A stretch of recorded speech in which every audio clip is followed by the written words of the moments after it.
दीनदयाल जी ने भी कहा है, मैं कोट करना चाहता हूं, मानव जीवन के उद्देश्य का विचार करके हमें ऐसी व्यवस्था करनी चाहिए जिसमें वह न्यूनतम ईंधन से अधिकतम गति के साथ अपने लक्ष्य को कर सके। यह अर्थव्यवस्था मानवीय हो। वो कहीं रुकने को नहीं कहते।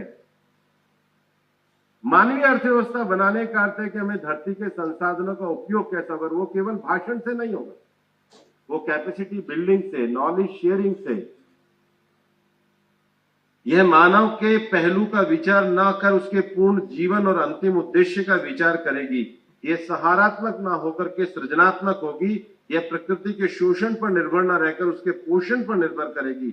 शोषण नहीं, दोहन हमारा अधिकार होना चाहिए, आधार होना चाहिए। यह प्रकृति का स्तन्य हमारे लिए जीवनदायी हो, यही व्यवस्था हो। और इसीलिए तो हम कहते हैं वंदे मातरम। जब कहते हैं तो मैं कई बार कहता हूं वंदे मातरम मतलब अगली लाइन आती है, शस्य श्यामलम भारत, हरा भरा, प्रकृति अनुकूल। हमारी प्रार्थना ये, हमारा संकल्प ये, हमारा विचार ये, हमारी जीवन पद्धति है। और इसलिए इस समय दुनिया में सबसे अच्छी रिचेस्ट बायोडायवर्सिटी वहां रहती है जहां पर बिग कैट्स पाए जाते हैं। दुनिया में 7 बड़े बिग कैट्स होते हैं,